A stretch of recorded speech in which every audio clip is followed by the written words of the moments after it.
Hello, dear listeners. I'm back. Thomas Small here with you. Aimen, there you are, looking well rested, I must say. Absolutely.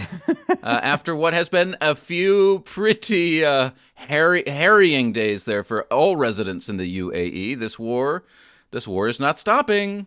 Well, it's not stopping at all, but thank God for all our dear listeners. The Oracle of Arabia and the All right. Prophet of Doom and Gloom is here.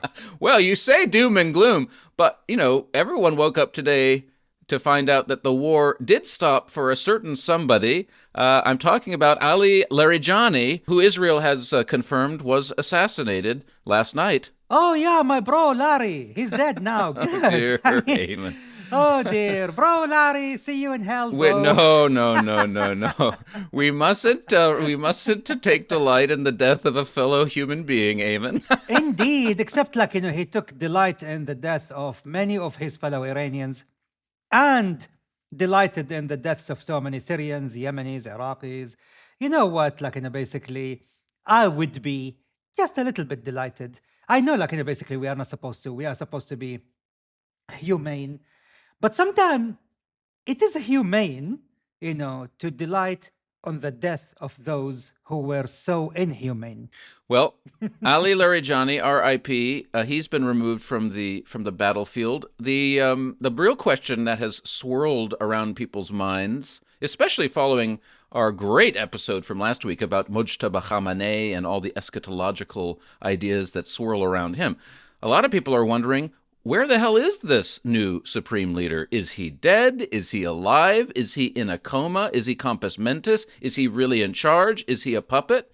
Aimen, is Mujtaba Khamenei actually alive and well and running Iran? Oh, he is in the mini occultation, according to some of his followers. I'm not kidding, seriously. It's been there. I mean, apart from the fact that we have serious Iranian newspapers suggesting that he wasn't chosen by the 88 members of the Council of Experts. In fact, he was anointed by none other than the Mahdi himself. And therefore, he entered into that mini occultation. They call it al-ghayb al-sughra. The small hiding. Yeah, a minor occultation. That's what it means.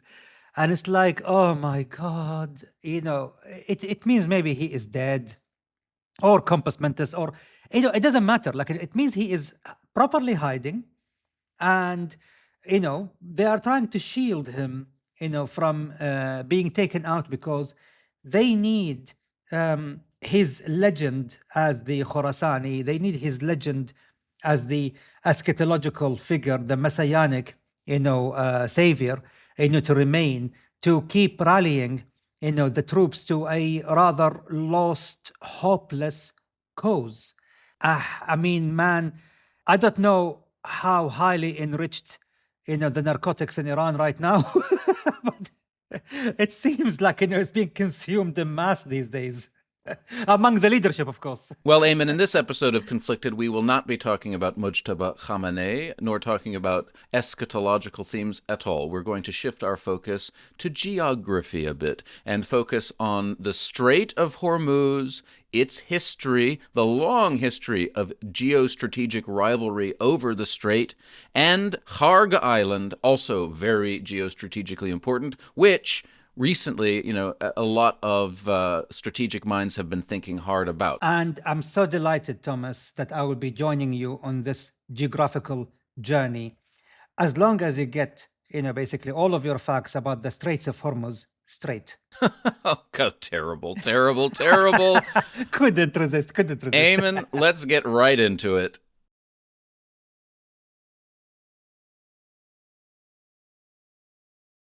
Aimen, did you know that the Strait of Hormuz is not just geostrategically important from the perspective of international power politics and trade routes and things, but it is theologically important? About 20,000 years ago, the Earth was in what's called the last glacial maximum. So it was essentially a massive ice age, and sea levels were about 120 meters lower than today.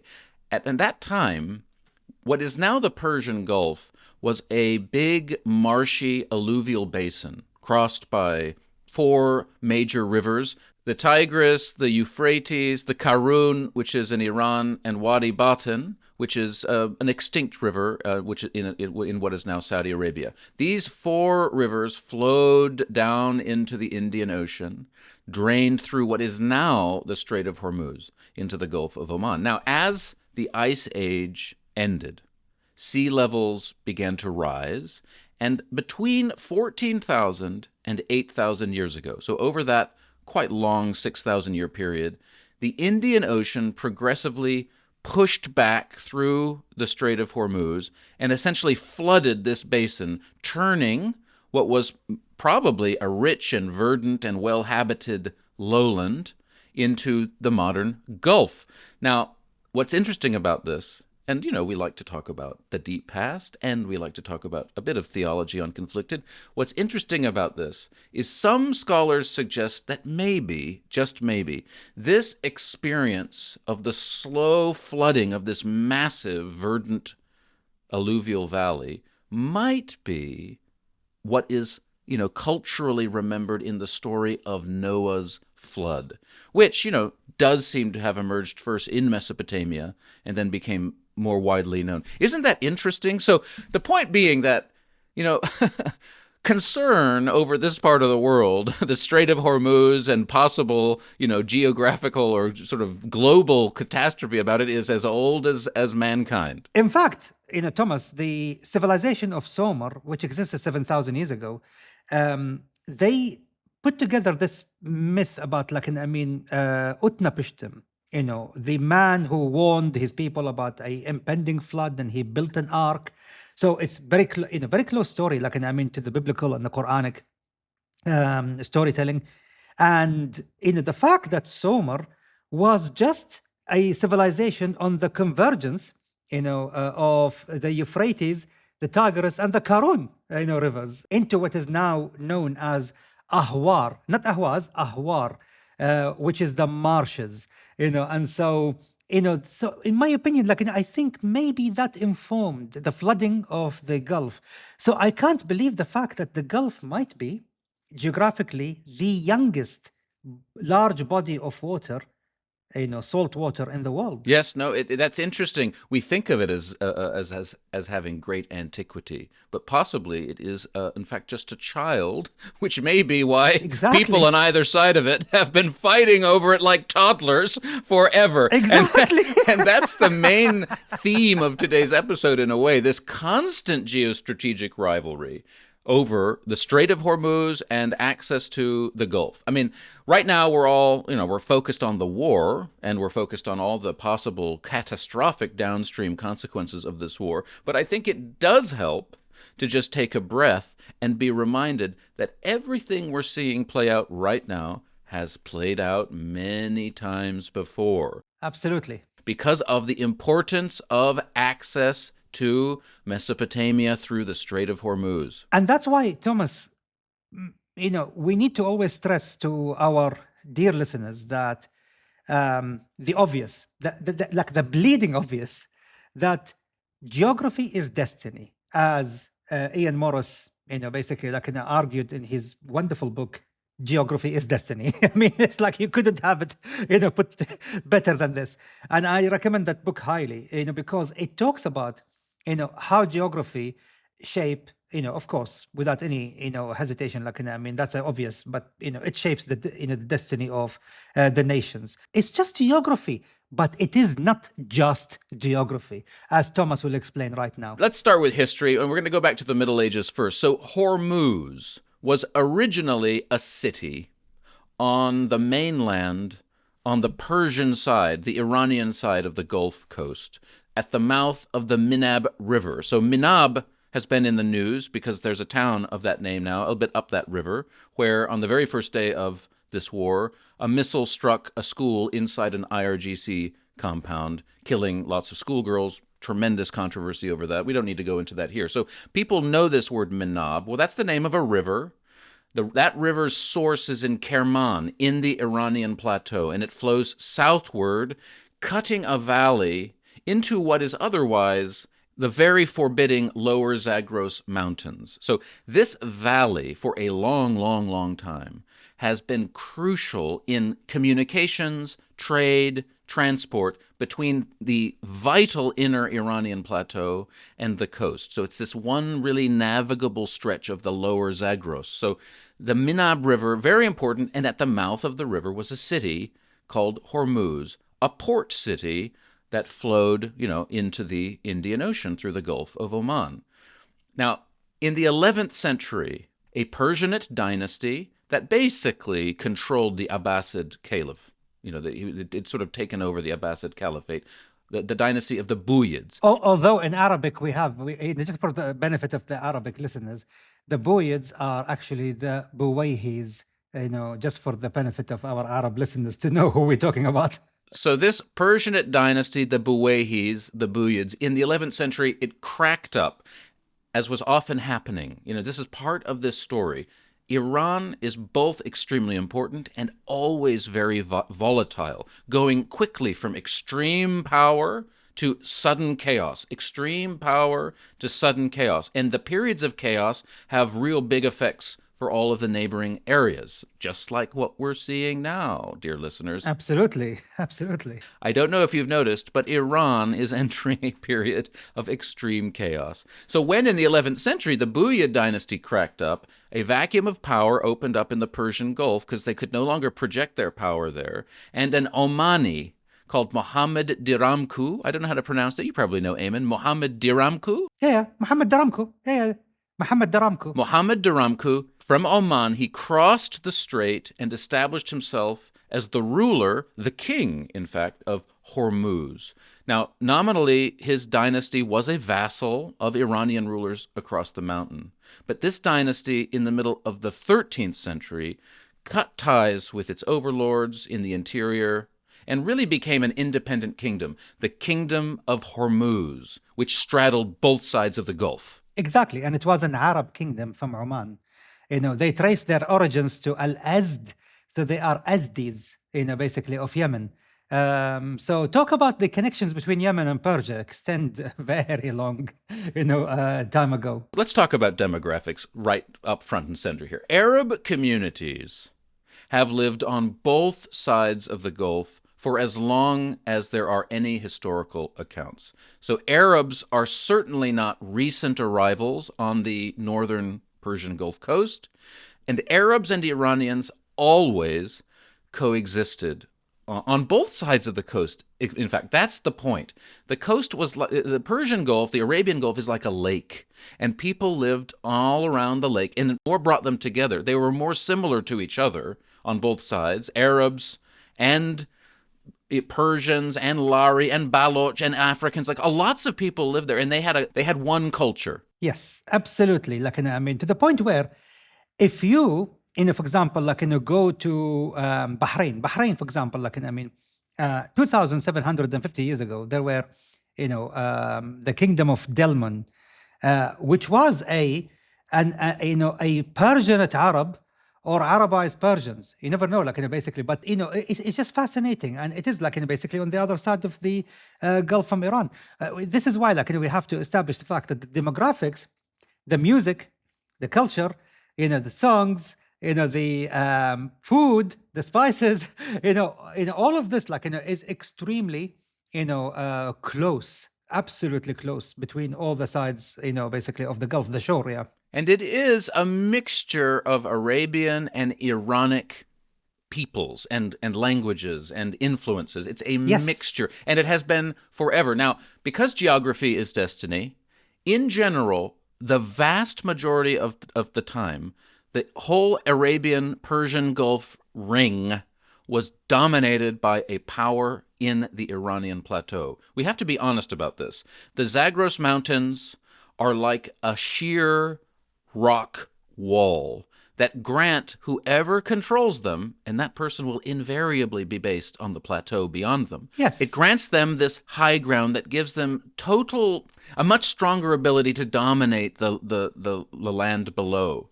And this is true from the Sasanian period, even before, from the ancient Persian period, when Alexander the Great was conquering the Persian Empire. He sent navigators to explore the Strait of Hormuz to try to grab it, to keep it to keep it in his camp, because it was so strategically important there. But also, it was hard to keep it. In the Sasanian period, the great Persian dynasty that was opposed to the Romans, they fought for centuries.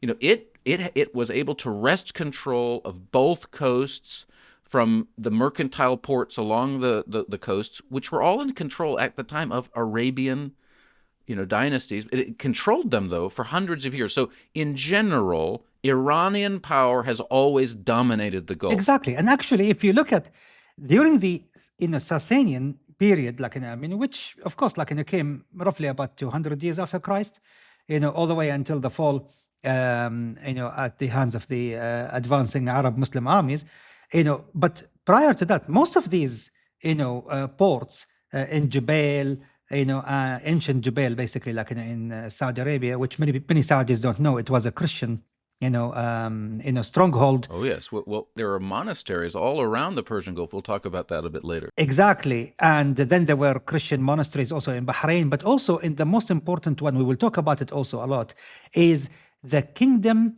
of Julfar. For people who don't know what Julfar is, it's the Ras Al Khaimah, the Emirate of Ras Al Khaimah. This is a very important emirate. People always talk about Abu Dhabi, Dubai. If they are generous, they might know about Sharjah, but really, not many people know about Rak, R-A-K, Rak, which is Ras Al Khaimah. Ras Al Khaimah was, basically named after Queen Ziba, which is basically she had a tent at the top of the mountain. That's what a khaimah is, and that's why it's called Ras Al Khaimah. The top of the tent. Head of the tent, yeah. Yeah. And she had the tent at the top of the mountain to actually, to signal her dominance, or the dominance of her people, over the Gulf, coast. And Julfar, had a very important tribe, and we will mention it later. It will be more important, but it's a tribe that had important influence across the islands of the Gulf, which is the tribe of Za'ab.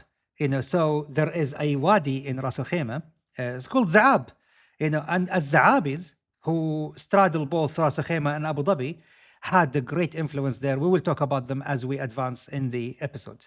So the Kingdom of Hormuz... And they were Christians originally. By the way, they were Christians originally, and then converted to Islam. Based on Christian theology, we're all Christians originally, Aimen. I believe Muslims have a very different view about that question. Hallelujah, my brother. Hallelujah. Okay, so Anyway, the Kingdom of Hormuz straddled both sides of the Gulf, as I say. But then in the late 13th century, so we're in the late 1200s, the 1290s, chaos in the Iranian center was induced by the Turco-Mongol conquest of Iran. And once again, great political insecurity resulted.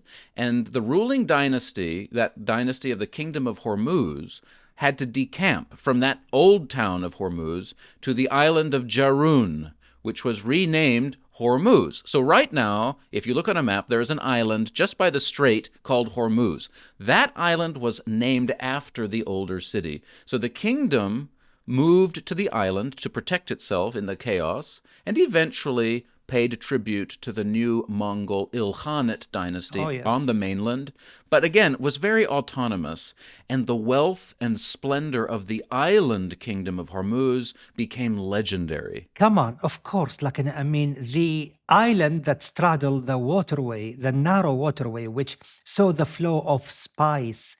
Again, oh my God, I feel like I'm in an episode of Dune here, Actually, that reminds me, Aimen, and I cannot believe that I didn't bring this up last week when we were recording the episode on Mujtaba Khamenei. But the whole thing is very Dune, my God. Yeah, exactly. Prophecies being seeded in advance in order to affect political change, and people bringing those prophecies they're making them happen in order so that they can happen. Like it's just Dune. Exactly. I feel like the Council of Experts are the Bene Gesserit, except they are like men instead of women. Exactly. So the spice was flowing via the Kingdom of Hormuz. Exactly, because the spice was coming from India, from Sri Lanka. From Sri Lanka, they used to import very highly sought after spice, which is cinnamon. So just the trade in cinnamon alone used to bring, which is the ounces, like basically if we talk about gold ounces, it used to bring something like between 40 and 60,000 gold ounces to the Kingdom of Hormuz, just by bringing in the cinnamon and then selling it to the rest of the empires, like basically that were there, from the Byzantines to the Europeans and all of that, like all through the Strait of Hormuz. It goes into Basra, and from Basra into what used to be Baghdad because it was destroyed by then, and then from there through the Euphrates River to the Anatolian plateau, and from there, oh my God, like basically to the rest of Europe. Even it used to go all the way to Novgorod. Absolutely, up the Volga River, yeah. Exactly, like and Kiev, and the Kingdom of the Rus. Can you believe it? It's like the Russians had spies, from the Straits of Hormuz since 800 years ago. One thing that's sort of different now in those trade dynamics is that whereas for most of history, the Strait of Hormuz was important for imports from outside, because of the discovery of oil, it's mainly important now for exports from the Middle East outwardly. So that's a change. But what is not a change is that all attention was focused on the Gulf because of its trade. It's important to global trade. And that was certainly the case when, in the year 1507, Europeans first arrived. So this is another important thing to stress, that for hundreds of years now, European power has been intimately interconnected with local power centers around the Gulf to mutual advantage in order to keep trade flowing. And the first Europeans to arrive were the Portuguese. They built a fort on the island of Hormuz. They installed a military garrison there, but they kept the Hormuzi kings in power as nominal rulers.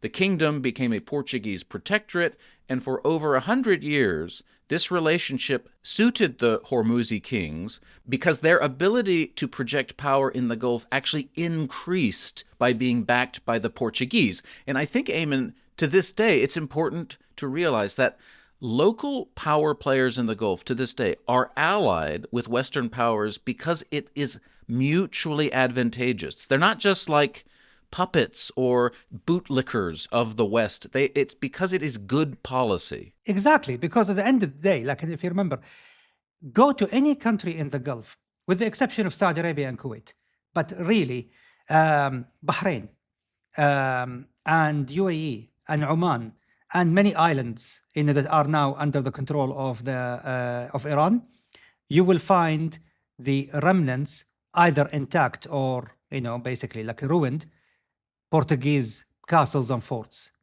There is one that is beautifully intact actually to this day in Bahrain, and it's called the Castle of the Portuguese. And so it's in Bahrain, and so it was straddling the entire coast of the Gulf, the entirety of the Gulf, it was, more or less like in almost a Portuguese lake for a while, almost 100 years, as you said, and yes, you see, the Arabs, basically liked it until they no longer liked it. Well, the reason they no longer liked it, or in fact, it really wasn't up to them, was because perfidious Albion got involved. The English, who were then the upstarts and great rivals of the Portuguese, they allied with a newish and growing Iranian dynasty, the Safavids. Oh, yes. So the English allied with the Safavids, and Portugal was forced out of Hormuz. Safavid power increased. And so once again, the wheel turned, and for a while, the Iranian plateau dominated the Gulf. In this case, the Safavid Empire. The port of Bandar Abbas then became much more important, and Hormuz's importance really diminished relative to Bandar Abbas, which is still a very important port for the Iranian plateau today. Exactly. And this is, I think, where We see also the entry of the Dutch, and then after that the English again, and then we will see this playing the great maritime powers of Netherlands, of which is the Dutch East India Company, practically, as well as the English East India Company, as well as the Portuguese. We will see them basically fighting over dominance within the Gulf. Sometime allied with the Persians, sometime allied with the Arabs.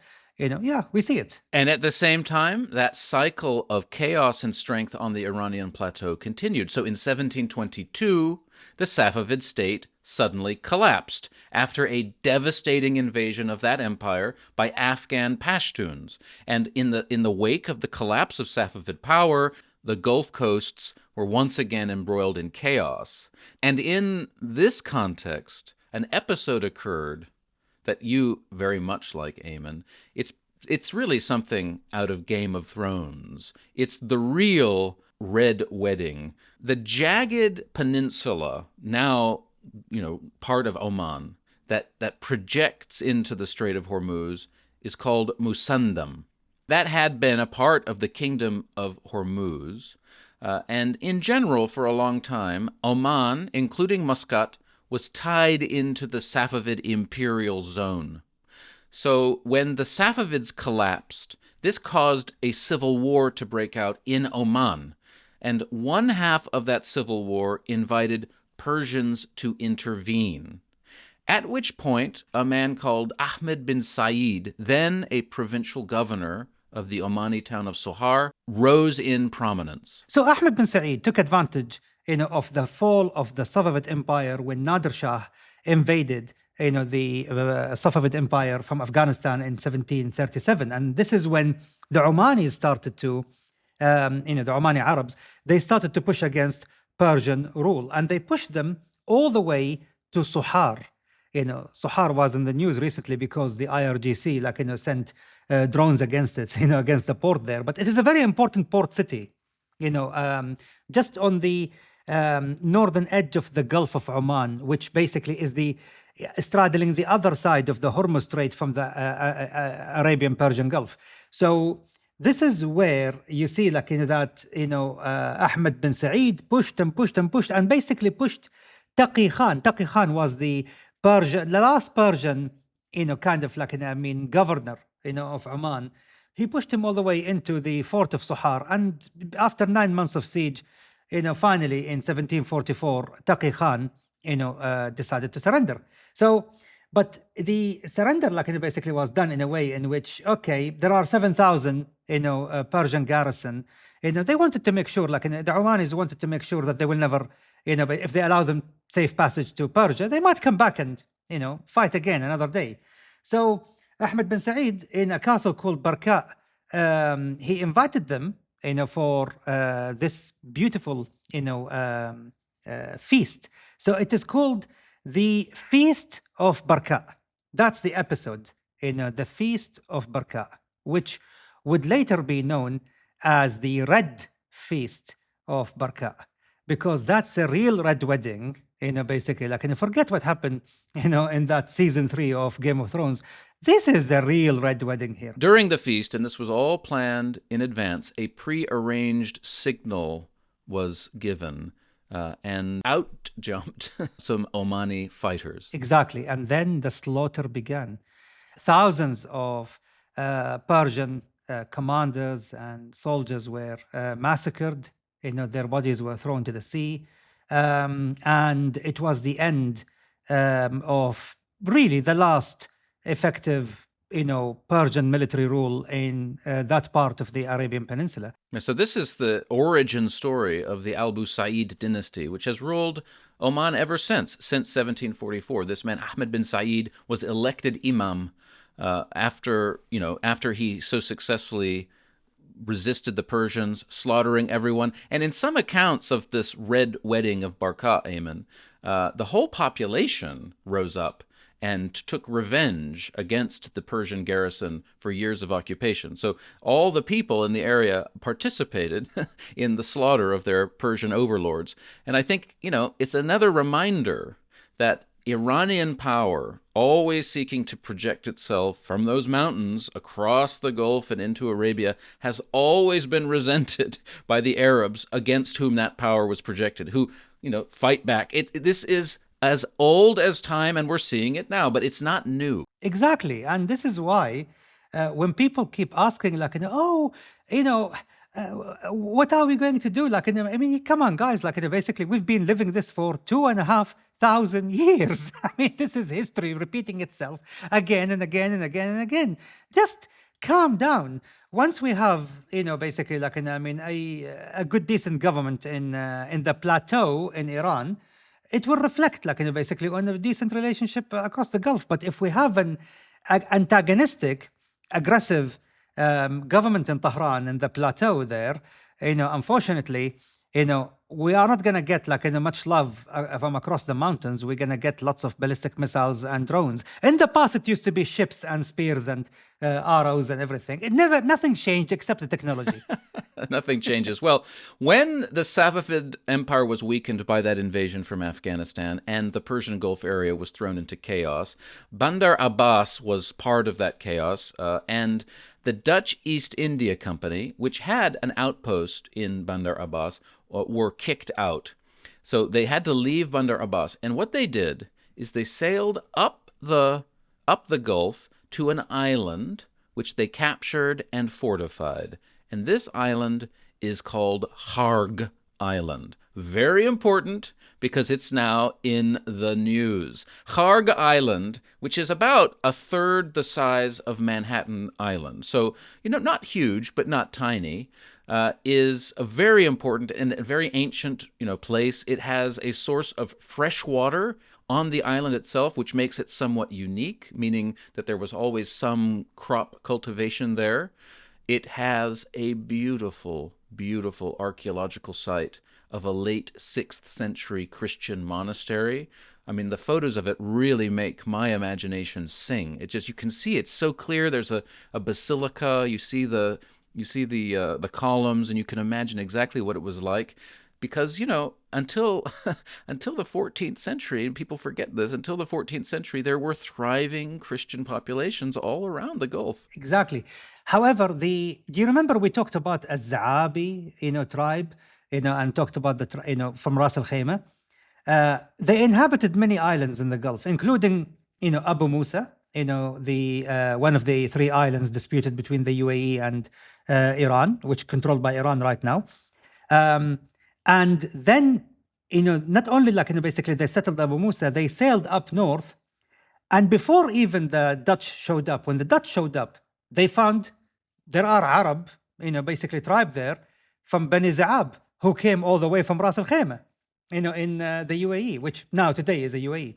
At that time, it used to be called Ras Al Khaimah. And so they, of course, colonized them for a while. But by 1765, Mani' al-Za'abi, one of the celebrated Arab warriors, basically kicked out the Dutch in a big revolt from the island and, drove them away. The irony here is, in Iranian imagination, Mana al-Za'abi is celebrated as a Persian hero. Because he kicked out the Europeans. He is immortalized, in Persian imagination as that Persian warrior who kicked out the foreign yoke out of Persian land. Guys, just stop it with this historical vandalism. It's a reminder that the sort of culture, the ethnographic composition of the Persian Arabian Gulf littoral is mixed between Iranian and Arab. Now, it's true, the Zab tribe did establish a principality on the Iranian side of the Gulf, projected its power around that area, including Kharg Island. They did kick the Dutch out, it's true, and then they ruled independently for 3 years before the central power on the Iranian plateau strengthened again, and a new Iranian dynasty, the Zend dynasty, conquered them. So once again, back and forth, back and forth, back and forth. It never ends. And the Europeans came back. It never ends. The British arrived in strength in the 19th century. Oh, yes. took Kharg Island, and the island was so strategically important from its position at the north of the Gulf. It was famed for the skill of its sailors. Apparently, the best pilots for ships could be hired in Kharg Island. Yeah, I mean, for me, Kharg Island, traditionally we're part administratively, basically, because that's how the British made it, because of their alliance, like, I mean, with the, Qajar dynasty later, of course. They, and later with the Pahlavis, like, basically, like, I mean, they made it, part of the Bushehr kind of like in the basically province, kind of like, I mean, they put it there next to it. So there was Ahwaz province, there was Bushehr province, there was many Lurs, many Arabs. And I'm talking this because many people don't understand or don't know that my grandfather, in fact, like, basically was, in the British Army, part of I talked about the story before in earlier episodes. He fought in the battle of Al-Kut, Al-Amara, with General Gordon when he went to Baghdad. So basically, he's been there fighting in Iraq since 1915. So one of the positions he was awarded, like, basically, he was the consul general, for, His Majesty's, government in Bushehr, overseeing parts of the affairs of the Kharg Island. So talk about... Yeah, amazing. Aimen, goodness gracious, you've got your finger in every goddamn pie. A genetic marker. Your family have just left some DNA in every nook and cranny of the Middle East. Exactly, now, obviously, dear listeners, Kharg's modern strategic importance is overwhelmingly about oil. Oh, yes. So, in the early 1950s, Kharg began its rise as Iran's principal export terminal. It was connected by submarine pipeline to huge oil fields on the mainland, and more pipelines were built throughout the 70s. And by 1973, really, it was like a major offshore loading terminal for Iran to fill supertankers with their oil. And the reason is, again, geography, because the island is so suitable, as a deep water port. It's natural, like, basically, like, I mean, you see the island as soon as, like, basically you step, literally 3-4 steps, like, into the water, and then boom, it's like, basically you could drop 60 meters easy. So there is that kind of, like, the island was blessed with deep water, natural. So from the Iranian side, like, it's like, why do we have to, build a deep water port, on the other side, where it will cost, like, basically, like, I mean, an arm and a leg and a kidney possibly, So why do it, like, when the island is there? Build the submarine, pipeline. It's only 30 kilometers, less than 20 miles, and then that's it. It became very strategic. And that's why Saddam Hussein used to target it so heavily during the Iran-Iraq war with Scud missiles and with his French supplied Exocet missiles, which not only wreaked havoc on Kharg Island oil terminals, it also wreaked havoc on the British Navy halfway across the world in the Battle of the Falklands. Bloody French. They were supplying everyone, like, Saddam, General Galtieri of, Argentina.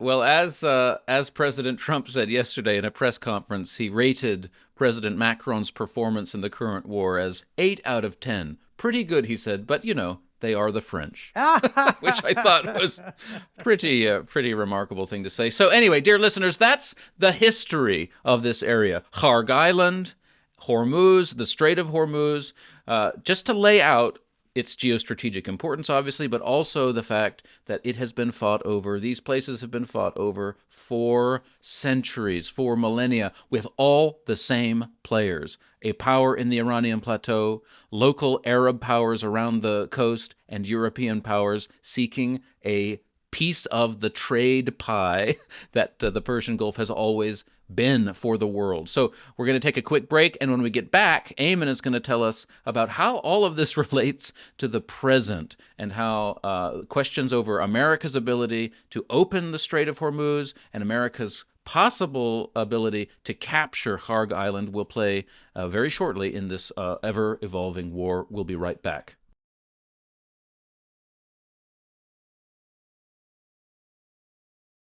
We're back. We're talking about the Persian Arabian Gulf. We're talking about the Strait of Hormuz. We're talking about Kharg Island in the context of the current war. Aimen, basically, at the moment, the United States has two strategic objectives, proximate strategic objectives as regards the Gulf. One is to open the strait to get oil flowing again properly, and the other, I think, is to capture Kharg Island in order to put maximum pressure on the regime. My first question for you, though, is what does it mean when people say that Iran has closed the strait? Like, literally, what has Iran done? Because sometimes it seems that basically they're just threatening to attack ships, and therefore ships aren't going through it. Okay, look, let me put this in an easy to digest context as to what does it mean to close the Strait of Hormuz as far as the IRGC was concerned. They had three different ideas of how to do it. And each one, really basically is talking about like the level of closure. So they wanted to go for the full closure initially. The idea was to push some old tankers that were anchored near Bandar Abbas and Qushm Island and Hormuz Island, to push them, basically to navigate them into the strait. Maybe 5 of them in total, I remember. Basically, to build a fence there, a fence of ships. Yes. The idea is that, the depth of the water there is about 60 meters. And so when you sink 2 ships, on top of each other, you create a barrier of up to 40 meters, 50 meters. And so basically, you sink them, you torpedo them, you position them in place, you torpedo them with their mini submarines, the Ghadir class submarines. These are, mini ones, each one carry 2 torpedoes. And then that's it. You sink them, you create a steel barrier there, and you close it completely. And super tankers and battleships could never get through the strait then. It was too narrow. It's too, let's see, shallow. Exactly. So from the first day, all of these, ships were sank, and the submarines that were supposed to do that were destroyed. So it's like from day one, the Americans were wise. They went and they bombed the hell out of them. That's the first thing. Okay, then let me stop you, because a lot of people are saying now, again, journalists, top journalists, are parroting this idea that the Americans went into this war without having considered the possibility that the IRGC would close the Strait of Hormuz. Now, on the face of it, this is clearly idiotic. These things have been war-gamed literally for decades. But you're saying quite the opposite. Not only had they thought about it, but they, as their first point of attack, they had done something about it. Yeah, I don't know. There is a tendency, online, basically, from armchair generals, who never, basically saw a single day of battle, never basically, at the receiving end of, a bullet, let alone, basically a cruise missile, like I did before. It's like they have the tendency to think that American generals are idiots. And somehow, basically, if if you haven't met an American general before, and I met many of them before, as I have explained to you many times, Thomas, before, basically, and they are a different, class of people. They know what they're doing. They are not basically going to go into a battle unless I have rehearse and rehearse and rehearse and rehearse. And they are entering this battle alongside Israeli generals, supported by Israeli intelligence. So can you imagine, Israeli-American alliance, basically, this is the first proper war, by the way, in the history of the two countries where they enter into a battle together. Can you believe it? Many people don't even realize that. So when you put these two minds together, American ingenuity, military genius, basically you put it with the Israelis and their intelligence and their understanding of the region and their amazing AI, technology, which is not the AI we use, basically, to make cat videos. No, basically, these are AI tools that can basically, generate multiple scenarios with multiple plans.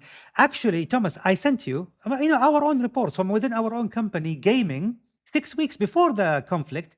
what are the scenarios of closing? And I gave you, like, it will be sinking of ships. The Americans will deal with that. It will be like sending the submarines, into the strait, the mini submarines. The Americans killed the submarines before they even left. It's like they accounted for every possible scenario. And I will go into the next scenario now. Yeah. So here's the question: since on day one they sank those ships and they destroyed the submarines that were going to sink the ships, if you like, why then has Iran been able to, quote unquote, close the strait? I will go into it now. So the hard physical closure of the Strait of Hormuz has been thwarted because, to remove, these shipwrecks, from the bottom of the strait will take months. And therefore, they have done it with the minimum effort. That's it. They don't have to do anything after that. They don't need to man the strait anymore. You see? So the worst case scenario has been avoided, by the US military. Kudos to them, seriously. Basically, they really got it right from day one. So the next scenario of closure is the high-speed boats, which the IRGC amassed 370 of them, around Chabahar, which is on the Gulf of Oman, Bandar Abbas, Kharg Island, Abu Musa, and many others. On the second, the third, and the fourth day, they were all destroyed. They were sitting ducks as far as the US Air Force was concerned. They were hunted down one by one. They were destroyed en masse when they were anchored together. They had no hiding place. So the second scenario of having basically these speedboats coming and attacking ships en masse has been eliminated. Then you have the other mini submarines and the other mid-size boats, which looks like catamarans, basically. They were attacked because they were the third scenario, laying the mines. So they were mine-laying ships. Now, they laid about 12 mines. Now, in order to close the strait completely, you need at least 1,000 mines, to be honest, basically. So, 12 mines is just a harassment rather than, basically a proper closure. So they avoided that by destroying first the mine storage facilities, the mine laying ships and submarines, and they avoided the ability of the Iranians to mass mine, not small mines here and there, but to mass mine the strait. So the third scenario has been avoided. However, all the three scenarios were really the worst case scenarios. And then we go into the aerial closure scenario, which is the aerial harassment. So this is where Iran can fire missiles at ships. Exactly, which is the anti-ship cruise missiles and the drones. The anti-ship cruise missiles, almost 90% of them have been destroyed. So again, in the first 7-8 days of the war, they were hunted. That's why we see considerable amount of activities in Bandar Abbas. How much bombardment Bandar Abbas was, got? It's I think, basically, 1,000 tons of explosives, 1,000 targets there were hit. It's really got the worst possible hit. The Navy was shattered, the docks were shattered, the storage facilities, the launch pads for the cruise missiles. The only thing left for them now is the last soft closure option, which is the drones. Now, here is the issue. Drones are not easy to track and destroy. They are tiny, basically in comparison, they are the size of a car. They can be carried on the back of a car and they can be launched easily from anywhere. And Iran got 84,000 of them. That's the problem here, is the fact that, if you see, you already said it yourself, Thomas. You look at the Strait of Hormuz and you see the sheer mountains on the Iranian side, and how this high ground give the IRGC significant advantage. They can fire from there. They can monitor from there. They don't need radars. They need only good binoculars, and that's it. That's all they need, And from there, they can identify ships. with their serial numbers, and then basically send the drone, and the drone will find them, and the drone will cause damage. And that is basically where we have a problem, is the fact that a ship carrying 1 million barrel of oil, 2 million barrels of oil. So a 1 million barrel of oil, basically you multiply this by 100, and how much is that be? Like, basically that will be $100 million, floating, in cash over the sea.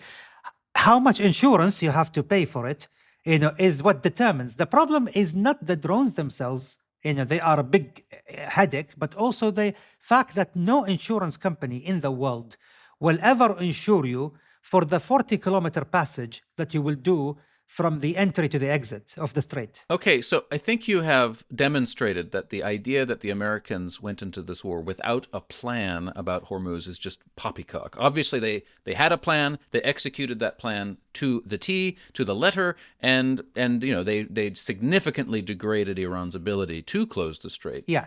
However, this drone problem persists. My question for you, though, Aimen, is how much leverage does Iran actually have when it comes to firing drones at oil tankers? Because if there's a major oil spill in the Gulf, for example, which would happen if a super tanker was attacked or sunk, right? Well, that would very much hurt Iran. Iran relies on desalination plants on its side of the Gulf, as much as Arabs rely on desalination plants on their side of the Gulf. So if there's a major oil spill or several major oil spills in the Gulf, like millions and millions of barrels of oil, wouldn't that damage Iran as much as anyone else? So what kind of leverage do they actually have? Well, unfortunately, when you deal with a irrational, illogical regime that basically say, well, if I go, you go, if I sink, you sink, if I die, you die, holding the whole of the Gulf region hostage, that's a problem. Remember, basically that, do you remember when I told you, why I am on the Arabian Gulf fence rather than the Persian Gulf fence is because of the fact that, the population issue.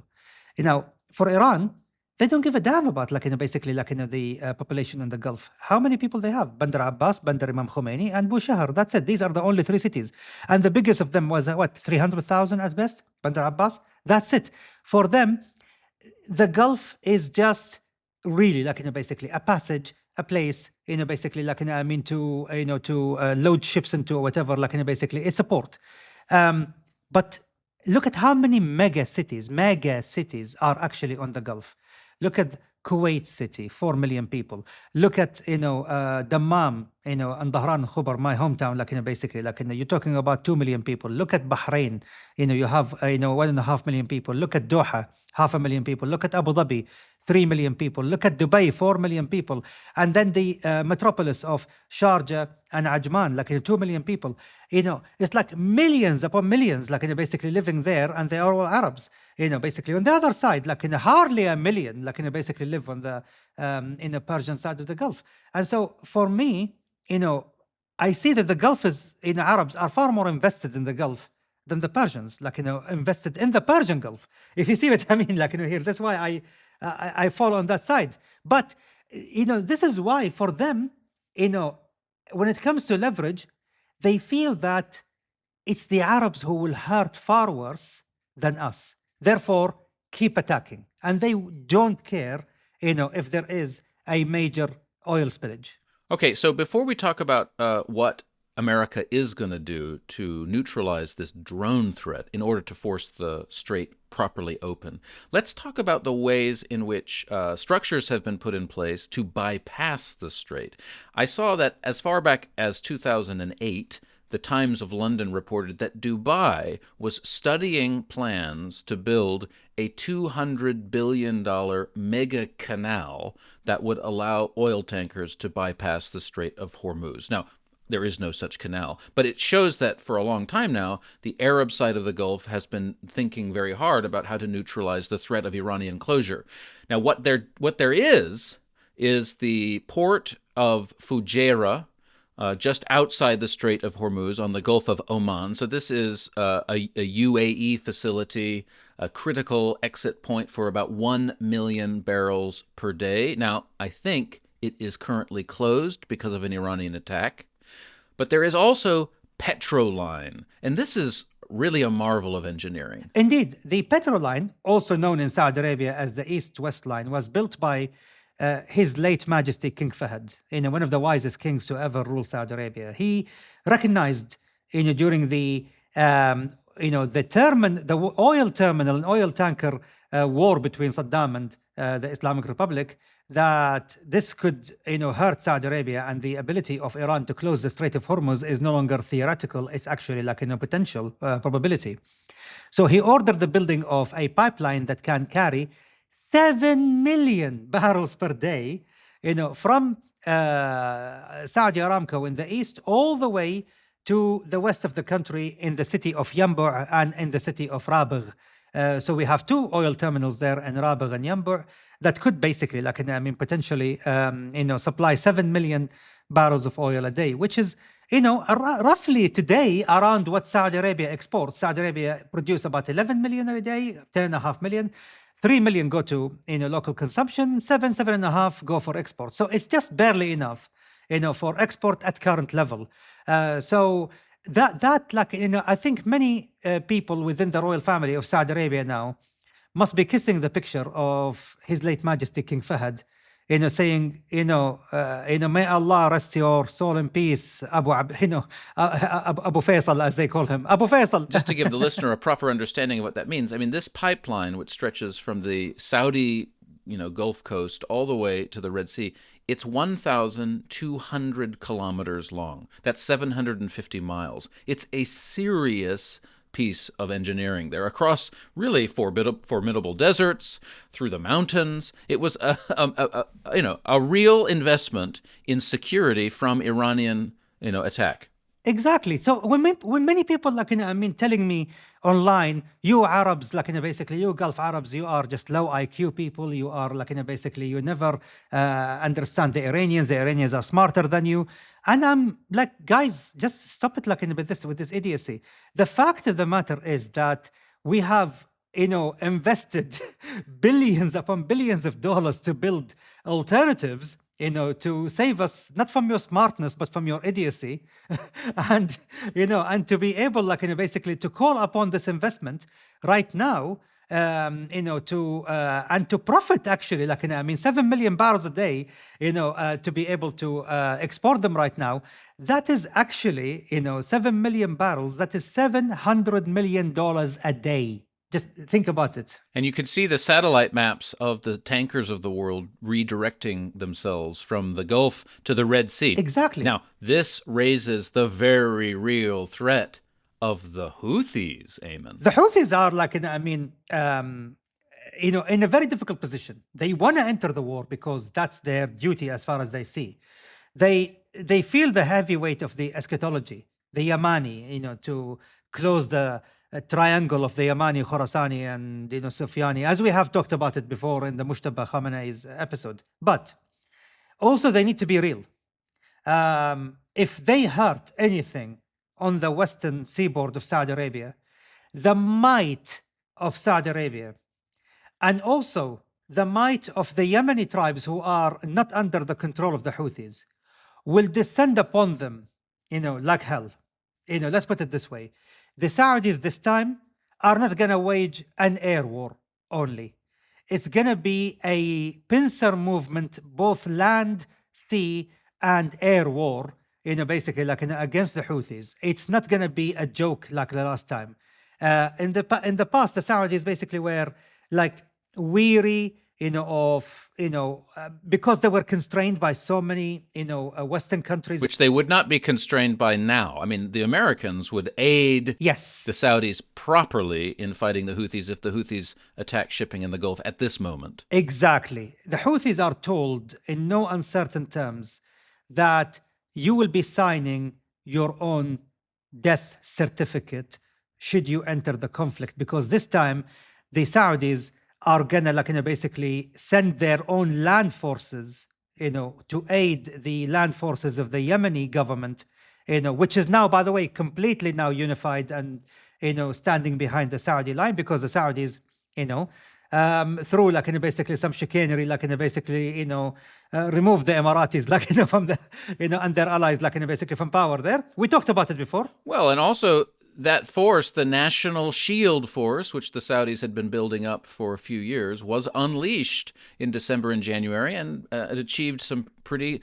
good results, as you say, countering threats to Yemeni government unity and consolidating that there. So, there's the Houthis have something to worry about. Exactly. Now, they will face the Saudis from the north. They will face the Saudi-Yemeni alliance from the east, from Ma'rib side. And they will face, of course, basically the Yemeni army from the south, from Aden and Abiyan and Ta'az and Lahj and all of these places, and Hajjah. And so this is why I'm just saying that the Houthis are in real dilemma right now. How do you enter the war? Do you enter the war only against Israel and just attack only shipping selectively, avoid Saudi ones? Or if you attack a Saudi ship, what you're gonna, because at the moment the Houthis are firing at the moment, drones against Saudi Arabia, 120 so far. But all of this basically covertly, all of this basically without a declaration basically of entry into the conflict. They have a decision to make, and they don't have many days left. They really have to make that decision within the next 10 days. Do you enter the conflict or not? If not, then they have to enter into peace talks with the Yemeni government. If they do enter the conflict and they do hurt, those oil vessels heading towards the west of Saudi Arabia, because it is within their range. It is within their range to send their drones against cruise missiles and ballistic missiles, which they have thousands of, against these terminals. If they do hurt these terminals, forget this about the Saudis. Even the Israelis and the Americans are gonna basically turn their fire basically on the Houthis. Okay, let's move back to the Gulf and talk about Kharg Island. We're going to lay out Kharg Island, and then we'll talk about the American strategy as you can understand it, Aimen, as it's evolving to get control of the Gulf properly. So in 2024, about 1.6 million barrels per day of Iranian oil was passing through Kharg Island. So it is the main export terminal for Iran. Most of that oil going to China, and still going to China. Iran is currently exporting oil because even America's attacks on the island the other day did not target the oil infrastructure on the island. So it's a very strategically important site. It is where Iran's shadow fleet, the Ghost Armada, the Dark Fleet, which it has been building up really since 2018 especially. It's been, Iran has been heavily dependent upon foreign-owned and a foreign-flagged tanker fleet, and Kharg Island is the number one pickup point. So 9 in 10 barrels end up in China, and this shadow fleet has had 70 vessels in 2018. Now, at the beginning of the war, there were about 600. So Kharg Island is very important to Iran. How will the Americans take Kharg, Aimen? Well, it's very simple. They are already sending the Tripoli, the USS Tripoli and its, Marine force, 5,000 strong. They can basically land there, and they are basically on their way. They could be there within a week or 10 days. They could just easily walk in and take it. There is no resistance anymore there. They bombed every military target there. Okay, well, let me just immediately say they might take it easily, but could they hold it? Kharg is close to the mainland. And remember those mountains. It was heavily bombed during the tanker war phase of the Iran-Iraq war. Iraq attacked Kharg a lot, but Iran repeatedly repaired the facilities and improvised new methods to load the oil and gas. So it's not like Kharg is just there for the taking. It would be hard to keep it without attacks from the Iranian side. No, it will be a cakewalk. Look, when I tell you it will be a cakewalk, it will be a cakewalk. And I will tell you why. First of all, they will take it. And before they take it, the other side of the mainland, the shore of the mainland, all the, the mountain ranges in the mainland, all of them will light up as soon as, basically the Americans are about to take it. And there will be a massive armada, air armada above them to identify the sources of the fire and subdue them immediately. And, you can't, even if you try to throw a stone later, basically, you will be discovered because they will put, all the necessary equipments there. They will have the AWACS, the early warning systems.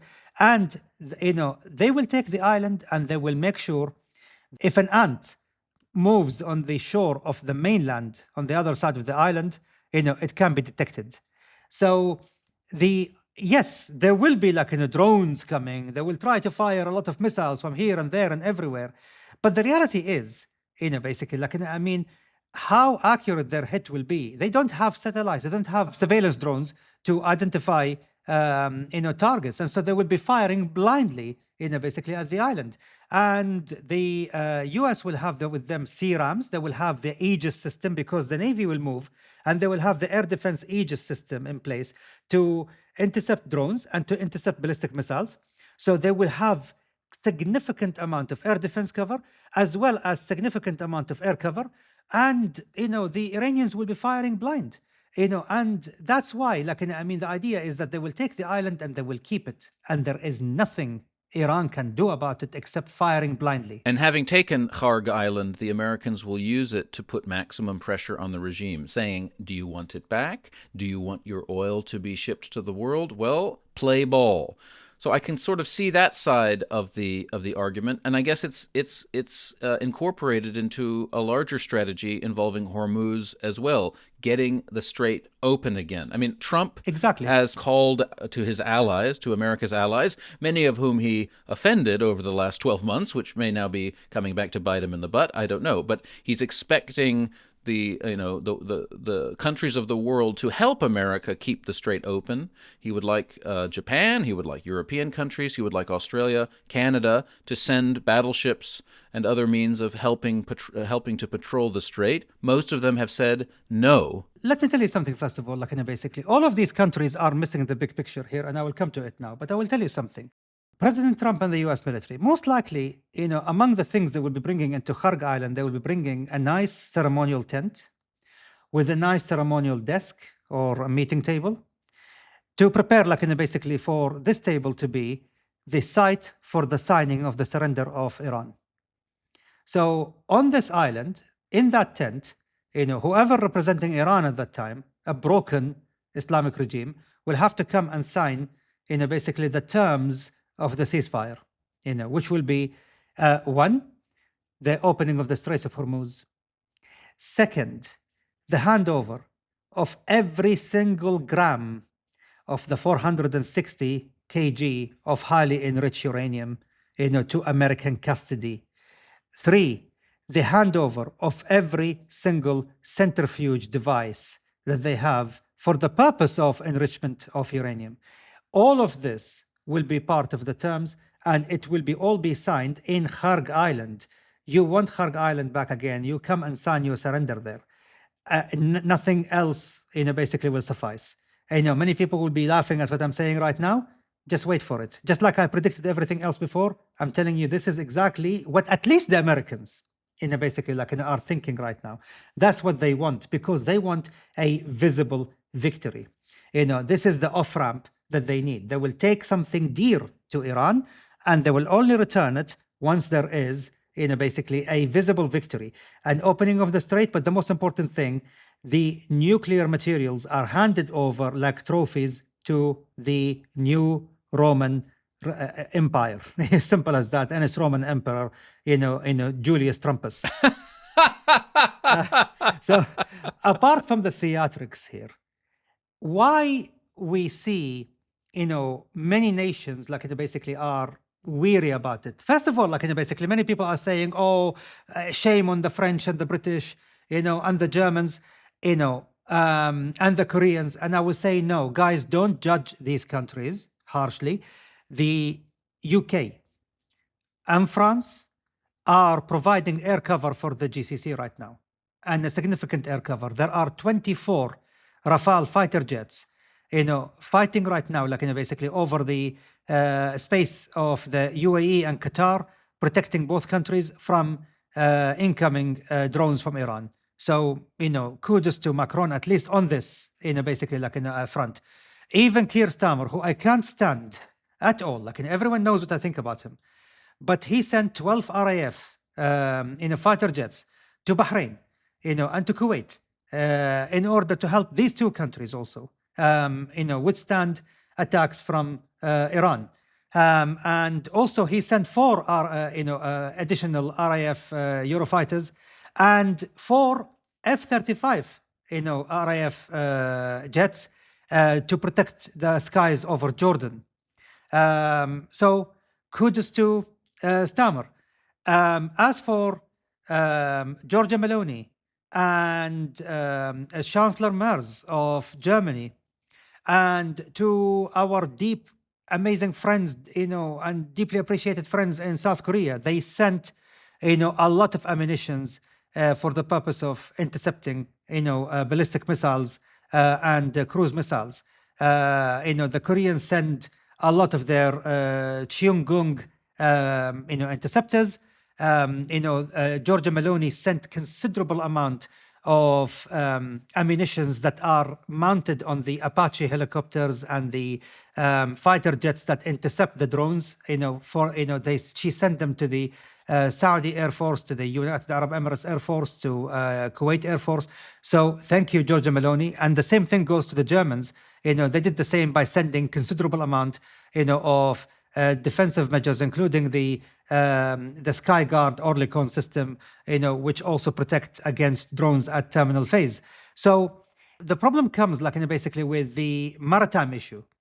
Trump feel that, okay, you are helping your own allies in the GCC, but he is thinking about this from a cynical point of view. You don't want to lose the very lucrative, fighter jets deals that these countries already signed or about to sign, with the GCC. The UK don't want to lose the 54 fighter jet deal, additional Eurofighters to Saudi Arabia. So they are sending this to the GCC. The French don't want to lose the 140 plus deals on order or future orders with the UAE, Qatar, and Oman for the Rafales. And of course, the Eurofighter also is not just only British, it is also German and Italian. So you see here where, so Trump is thinking about it basically from, you are just there for your interests, not basically to help the US. You're helping your allies who you want to basically continue selling arms to. The same with South Korea, by the way. South Korea is going to do a deal on the KF-21 fighter jets with both Saudi and the UAE. So that's why they are sending more and more of their Cheonggung, air defense interceptors. So Trump is it's like, what you doing here? You are trying, to steal, US share, in the arms market, post-war. No. If you really want to help in the real arena, in other words, where you risk it. What you are doing is, pampering your potential customers. You are not basically taking the fair share of risk. And that's why Trump is absolutely upset. So he's saying, this is an international waterway. We as the US been patrolling the oceans, since World War II. We are the only mighty navy that has protected international trade, from piracy and from chaos over the seas, for 7.5 decades. You might as well be grateful for it, you ungrateful gits, and come on board and Okay, that's what Trump's saying. We understand that. But how are the allies going to respond? So far, they're saying, well, no. So far, they're saying no because they feel that really there is no need. It's a soft closure, Mr. Trump. If it was a hard closure, we're more than happy to help. However, recently, the British said, look, no need to send the warships. We can send underwater drones to blow up the 12 mines, basically that the Iranians, put beneath Hormuz, and we will do it. Is that a help enough, Mr. Trump? So, of course, basically he wants optics. It's no, send the ship. But nonetheless, the British are sending, basically a team, and their new technology of underwater drones to blow up, basically, the mines. Kudos to the British again. Because if it was a hard closure, then that would have been the ultimate violation, of the freedom of the navigation, treaty, international treaty, and the other nations will come to help. But so far, other nations felt that it's only drones, so it's still a kind of like in a nuisance rather than basically an actual war that will call upon us to come, because nothing has reached the point where the treaty can be triggered. Well, Aimen, it sounds from what you're saying then that you're feeling quite optimistic at the moment about the course of this war from the perspective of the United States and Israel's chances for winning it. And you sort of feel, I'm getting the sort of vibe from you that catastrophic expectations are possibly exaggerated and things are more or less in hand.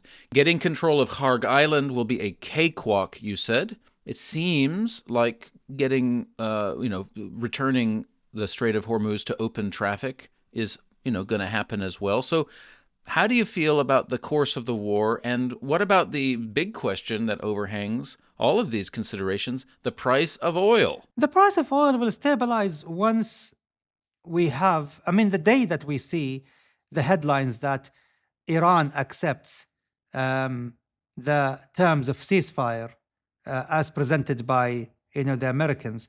By the way, I'm just telling you, this day will happen. Just don't expect it to be anytime soon. There will be a war of attrition. There will be basically a sort of a low intensity war of attrition and siege and blockades and stuff like that. But at some point, whoever is in charge in Iran will come forward and say, we are accepting the ceasefire terms, and they will come and sign it in that tent, in Kharg Island, and that will be it. And the price of oil will drop by 20% overnight. Because that's it. Now, I know many people will say, but come on, Aimen, basically, Iranians surrender? Are you out of your mind? Especially after everything you told us last week about the eschatological dimension of their calculations, about they're really true believers. They think the Mahdi's coming back. Yes, exactly. That's why, basically, I'm saying that, don't expect it anytime soon, but at some point, Mujtaba will die. And with him, all of this eschatological, dreams, will die with him. And that's basically when a more pragmatic political class within the current regime will wake up to the reality and start asking for terms and start negotiating, and this time in good faith, because they have no other alternative. Because what's going to happen is that this war is going to have multiple phases and even multiple pauses between each phase. And in each phase, we will see, the levers of pressure being turned up against the regime and the people. We will see targeting of certain infrastructure. We will start to see bridges, power stations. We'll start to see other forms of infrastructure being targeted, and to continue the process of elimination. They are not only eliminating leaders right now, even checkpoints, even to establish a checkpoint right now in Iran by the Basij and the IRGC is, a life-shortening exercise. If you have a death wish, go and man a checkpoint, because the hundreds of drones, American and Israeli, in the sky are killing them. So basically, even ordinary soldiers are being hunted down just at the moment they establish a checkpoint, because these are the symbols of authority. For how long can this be sustained from the Iranian side? Not that long. At some point, something is gonna give, and we can start to see the cracks in that dam. It's a dam and it's cracking. Well, Aimen, another long episode of Conflicted. We tried to do what we do. We brought the historical context to bear, and then you gave us your always really illuminating analysis based on facts, based on actual conversations that I promise you, dear listeners, Aimen is regularly having with very important decision makers. I might even want to say on both sides of the divide, but certainly on the American side of the divide. Aimen, you know what's going on. And I think what really is impressed upon me, because unless I'm talking to you, buddy, I just have to rely on the goddamn mainstream media and on X and on these think tanks and all the sort of stuff that's being pumped out. And, talking to you is refreshing because you know how much of that media narrative, especially the mainstream sources like CNN and others, they just are getting it wrong. They're stoking anxieties. They're creating a misconception about how this war is being prosecuted by the Americans, as if it was a whimsical, move without any prior thinking or strategy, as if the American, general class are just morons who don't understand anything about what they're doing, as if Israel is simply, a bloodthirsty, cynical monsters trying to, hide Netanyahu's legal problems. Like, this is all such rubbish. What we're actually seeing for the first time in a long time is an old-fashioned imperial war. Yes. Where the imperial hegemon, the state that keeps the waterways open globally, the heir of the maritime Atlanticist order, which the Portuguese established, the Dutch inherited, the English perfected, and the Americans won for themselves during the Second World War.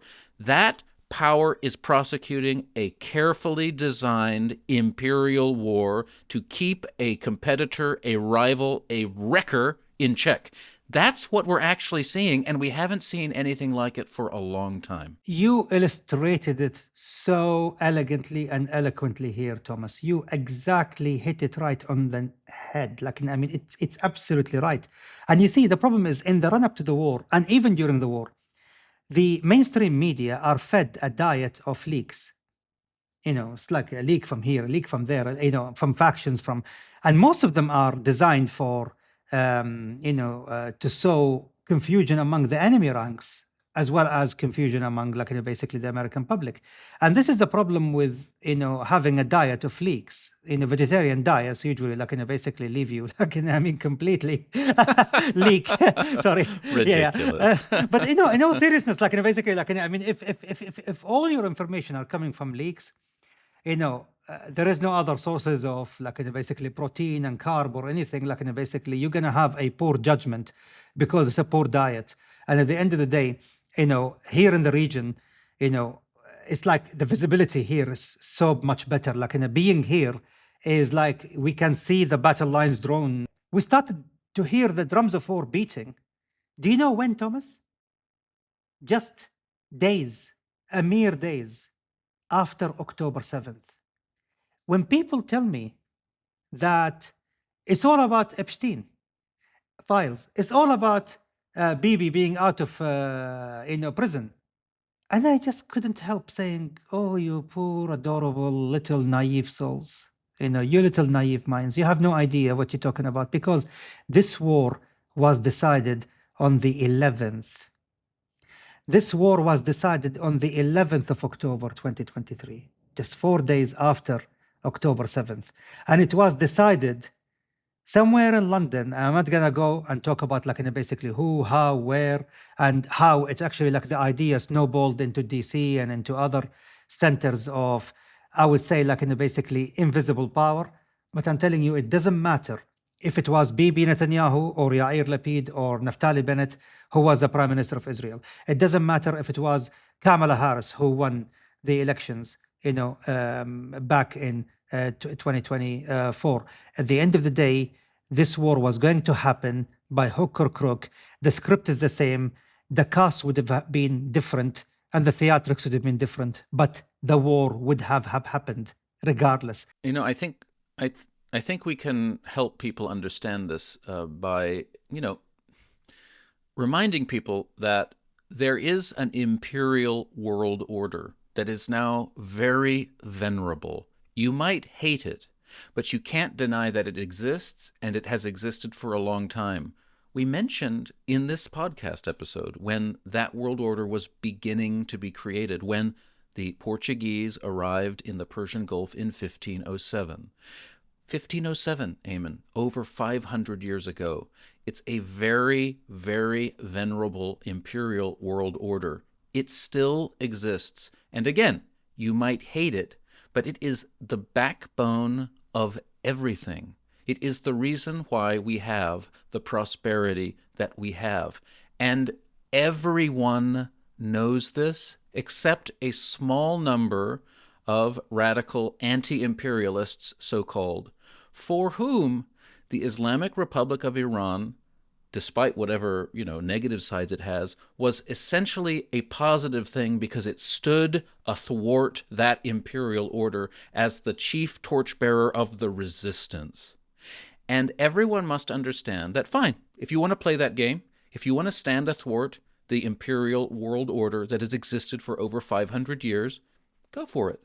But the 7th of October was the moment when the resistance, when that weird global confraternity of Islamists, leftists, green activists, etc., when they made a serious mistake, because the attacks on that day were not the normal kind of gadfly rhetorical poking the empire here and there. It was a sign that things could go so far as to seriously destabilize that global order, especially in a period of growing multipolarity when that world order is already in a transition phase, feeling weak, needing to renegotiate things with rising powers, obviously, especially China. So in this context, you have to understand what's going on. The war in Iran is the latest in a series, 500 years old, of imperial wars that the Atlantic maritime global order, that everyone who knows anything knows is essentially good for the prosperity of the world, is waging to defend itself. This is just what's going on. We have to grow up and realize it. Yeah, absolutely. Absolutely. Like, I couldn't agree more, Thomas. You put it absolutely right for everyone. Everyone must drill it into their head that at the end of the day, there are lines drawn in the sand for the leaders of the Islamic Republic. And when they crossed it on the 7th of October, whether by, wittingly or unwillingly, they have set in motion series of events. It started from the house of a prominent person in London on the 11th of October, 2023. And from there, it cascaded into what we see here right now. This war was ordained there and then. It was going to happen because it was decided that day, there and then, the current regime in Iran must go one way or another. It doesn't matter if it was at the hands of Bibi Netanyahu and Augustus Rumpus. At the end of the day, it was going to happen, regardless of who was occupying the seat of power in DC or in Israel. Okay, dear listeners, that's it. This is a very long episode. Keep listening to us at Conflicted, because we will keep reminding you that the events you experience today in the news, the events that are unfolding now, are all easily and importantly nested within a larger historical context. You might feel anxious. You might feel like the world is going to end. You might feel like you're living in unprecedented times. But that is not the case. It's just the next round of an ever-turning wheel, and we're here to tell you that story. That's it. Thank you, Aimen. Thank you very much. Godspeed, everyone. Take care. Thank you, everyone.